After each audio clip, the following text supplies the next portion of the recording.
என்னோடய தக்காளி செடி கீழே வந்துட்டு அதை எடுத்து நான் மேலே போடணும். வெயிட்டு தாங்காமல் கீழே வந்துட்டு ஃபுல்லாக நாட்டு தக்காளி பெருசாக இருக்குது.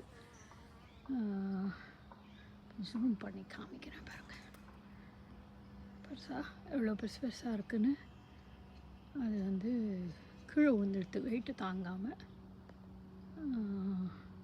இந்த வெள்ளரிக்காய் செடி வந்து பின்னான்னு எல்லா இடத்துலையும் படர்ந்து இருக்குது. இது வந்து ஃபுல்லாக ஆக்கிரமிச்சிடுது.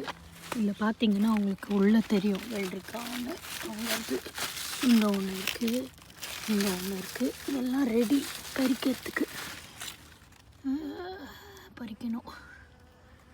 அப்புறம் இங்கே ஒரு குண்டு சம்மர் ஸ்குவாஷு. எவ்வளோ சம்மர் ஸ்குவாஷ்! இதோட வந்து நான் 4 பறிச்சிட்டேன். இது ஒன்று வருது, அப்புறம் அங்கே ஒன்று வருது, அப்புறம் ஒன்று ஹைடு பண்ணி இங்கே பாருங்கள், ஹைடு பண்ணிகிட்டு இருக்கு. எப்படி ஹைட் பண்ணிகிட்டு இருக்கு பார்த்தீங்களா? இது ஒன்று. அப்புறம் இங்கே ஒன்று காய்க்க ஆரம்பிச்சிருக்கு. உங்களுக்கு தெரியுதா தெரில, இது ஒன்று காய்க்க ஆரம்பிச்சிருக்கு. இதெல்லாம் வந்து ஒரு நாள் சூப்பு பண்ணேன், ஒரு நாள் கூட்டு பண்ணேன், ஒரு நாள் அல்வா பண்ணேன். எவ்வளோ பண்ணுறது? எனக்கு யாருக்கானும் என் ஃப்ரெண்டுக்கே 2 கொடுத்தேன். ஆனாலும் இன்னும் காய்க்குது. அடுத்தது யாருக்கு கொடுக்கணும்னு யோசிக்கணும். குட்டி செடி. இந்த செடியில் மிளகா பாருங்கள், குட்டி செடி தான். ஆனால் எல்லாம் வெயிட்டு தாங்காமல் கீழே விழுது. அதுக்கெல்லாம் சப்போர்ட் கொடுக்கணும். இந்த செடியில் கொஞ்சம் மிளகா காய்ச்சிருக்கு, இங்கே கொஞ்சம் மிளகா காய்ச்சிருக்கு. அப்புறம் இங்கே ஊசி மிளகா எப்படி காய்ச்சிருக்கு பாருங்க. ஆனால் காரமே இல்லை. ஊசி மிளகா காரமாக இருக்கும்னு சொல்லுவாங்க. அது அந்த மிளகா காரமே இல்லை. இது கொடமிளகா சைஸை பாருங்கள், எவ்வளோ பெருசு. ஒன்று கீழே ஒன்று வெயிட்டு தாங்காமல் கீழே ஒன்று இருக்குது, இதோ ஒன்று இருக்குது. 3 இந்த குட்டி செடியிலேயே 3 பெரிய குடமிளகா. இன்னொன்று வந்துருக்கு மேலே, இங்கே ஒன்று வருது பார்த்திங்களா? அப்புறம் இந்த செடி அவ்வளோ காய்க்கலை, 1-2 தான் காய்க்குது. ஆனால் இதில் பூ வருது. ஆனால் ஒன்று தான் காய்ச்சிருக்கேன். 2 எடுத்தேன்னு நினைக்கிறேன் முன்னே. 1 குட்டியாக வருது. இந்த செடியில் எப்போவுமே வந்து 2-3ன்னு காய்க்குது. இங்கே ஒரு மிளகா செடி இருக்குது. அது என்ன மிளகான்னு தெரியல. நான் இதுதான் முதல் வாட்டி பார்க்குறேன் இந்த மிளகா. இது குண்டு மிளகா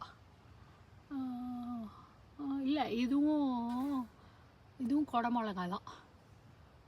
என்ன வச்சேன்னே மறந்து போச்சு. இதுவும் குடமிளகா தான். நமக்கு குடமிளகா எக்கச்சக்கமாக காய்க்குது. இந்த மிளகா செடியெலாம் இன்னும் ஒன்றுமே பூக்க கூட இல்லை.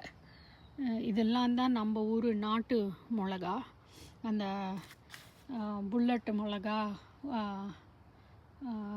உருண்டை மிளகா எல்லாம் வச்சேன். ஆனாக்கா வந்துடுச்சு. ஆனால் ஒன்றும் பெருசாக மாட்டேங்குது, காய்க்கவும் மாட்டேங்குது. ஸோ காய்க்குமா என்னன்னு தெரில, பார்க்கலாம். இது பீட்ரூட் பாருங்கள். இது மொத்தமும் பீட்ரூட் தான் இந்த ரோவில். ஆனாக்கா எவ்வளோ பெருசாக நான் இதோட ஒரு 10 வாட்டி பீட்ரூட் பண்ணியிருப்பேன்.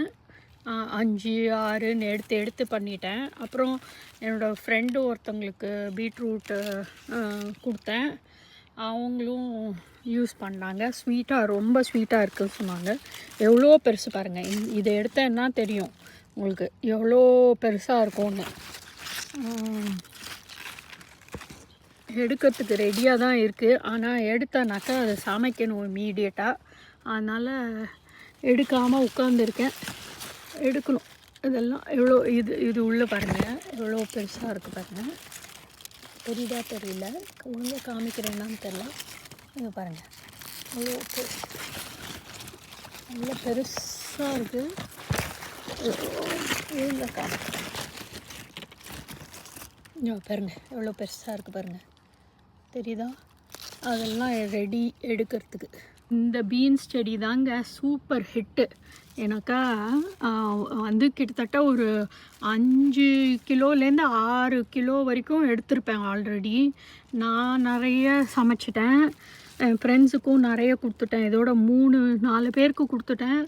இன்னமும் தினம் வந்தானாக்கா எங்கேயானு ஒழிஞ்சுண்டு ஏதானு இருந்துகிட்டே இருக்கும். நான் நேற்று தான் பறித்து என்னோடய ஒரு ஃப்ரெண்டுக்கு கொடுத்தேன். இன்றைக்கி பார்த்தானாக்கா இன்னும் நிறைய தொங்குது. இன்னும் ஒரு 4-5 நாள் கழித்து இப்போ வந்தானாக்கா ஃபுல்லாக திருப்பியும் ஒரு கிலோ கிட்ட வந்துடும். இன்னும் நிறைய தொங்கும். இது எக்கச்சக்கமாக, இந்த செடி வந்து எக்கச்சக்கமாக காய்க்குது, நிறைய கொடுக்குது. எவ்வளோ பெருசு பாருங்கள். இது வந்து தட்டை பீன்ஸு, ரவுண்டு பீன்ஸ் வந்து அங்கே இருக்குது. இது தட்டை பீன்ஸு. இது வந்து ரொம்ப டேஸ்டியாக இருக்குது. நேற்று என் பையனுக்கு பீன்ஸ் ரொம்ப பிடிக்கும், அதனால் என் பையனுக்கு பர்த்டேன்னு சொல்லிவிட்டு பீன்ஸ் காய் எல்லாம் பண்ணேன், நல்லா இருந்தது. அடுத்தது உங்களுக்கு பரங்கிக்காய் காமிக்க போகிறேன். ஏற்கனவே 2 பரங்கிக்காய் எடுத்து கட் பண்ணி கூட்டு பண்ணிட்டேன். குழம்புல ஒரு நாள் போட்டேன், சாம்பாரில் ஒரு நாள், அப்புறம் கூட்டு ஒரு நாள் பண்ணேன். இதோ பாருங்கள், இது வந்து அந்த ட்ரையாங்கிள் பம்கின்னு சொல்லுவாங்கன்னு நினைக்கிறேன். ஸ்குவாஷாக பம்கின்னாக தெரில எனக்கு. நிஜமாக ஸ்குவாஷுக்கு பம்கினுக்கெல்லாம் வித்தியாசம் தெரிலங்க. சாப்பிட்றதுக்கு எனக்கு எல்லாம் ஒரே மாதிரி தான் இருக்குது. இன்னொன்று இங்கே ஒன்று வருது, அப்புறம் இன்னும் 2-3 பார்த்தேன். அங்கே ஒன்று உங்களுக்கு தெரியுதா தெரியல, ஒழிஞ்சிட்டு இருக்கு. ஐயோ இருங்க, ஒழுங்காக காமிக்கல, தெரியல உங்களுக்கு. அது ஒளிஞ்சிட்டு இருக்கு பாருங்க, தெரியுதா? வருது. இங்கே வந்து பாவக்காய் வருது, ஆனால் இன்னும் பூக்கலை. நல்லா படர்ந்து மேலே போகுது, இன்னும் பூக்கலை. அதே மாதிரி கோவக்காவும் நல்லா படர்ந்து மேலே போகுது, இன்னும் பூக்க ஆரம்பிக்கலை. இங்கேயும் எங்கே பாரு நம்ம வீட்டில் வந்து இந்த வாட்டி எக்கச்சக்கமாக சரி வச்சு பார்க்கலாம், 1-2 வருதா வரலையான்னு பார்க்கலான்னு வெள்ளரிக்காவும் பூசணிக்காய், ஸ்குவாஷு, சம்மர் ஸ்குவாஷு, பம்கின்லாம் வச்சேன். அது பார்த்தா அதுவே ஃபுல்லாக ஆக்கிரமிச்சிடுச்சு என்னோடய கார்டனை. இது வந்து இதுவும் பீன்ஸுங்க, செம்மையாக காய்க்குது, நிறைய காய்க்குது. ஆனால் அந்த செடி விட கம்மியாக தான் காய்க்குது. அந்த செடியில் எக்கச்சக்கமாக வருது. இது வந்து ரவுண்டு பீன்ஸுங்க, ரவுண்டாக இருக்கும், பார்த்திங்களாலே தெரியும், ரவுண்டாக இருக்கும். இதுவும் நல்லா காய்ச்சுது, நிறைய காய்ச்சுது. எடுத்துட்டேன், இப்போ திருப்பியும் வர ஆரம்பிச்சிருக்கு. இது வந்து ரவுண்டு, அது கொஞ்சம் நல்லா தட்டையாக வரும். இது ரவுண்டு. இதெல்லாமும் இன்னும் பூக்க ஆரம்பிக்கலை. இது பேர் என்ன, இது என்ன பேர்? இதுவும் அதே தான் நினைக்கிறேன், நான் பீன்ஸ் தான் நினைக்கிறேன். மொத்தமாக அவரை பீன்ஸு எல்லாம் சேர்த்து போட்டேன். ஸோ அது அவரை தான், பீன்ஸ் தான் நினைக்கிறேன். அவரை வந்து இங்கே ஒன்று காய்ச்சிருக்கு. அவரை வந்து இங்கே அங்கேன்னு கொஞ்சம் கொஞ்சம் போட்டேன். இங்கே ஒன்று காய்க்குது, ஆனால் இந்த செடி அவ்வளோ ஹெல்த்தியாக இல்லை. ஸோ எவ்வளோ காய்க்கும்னு தெரில. ஆனால் 2 அவரைக்காய் வச்சுருக்கு அந்த பூவில். நல்லா வந்தால் நல்லாயிருக்கும், பார்ப்போம்.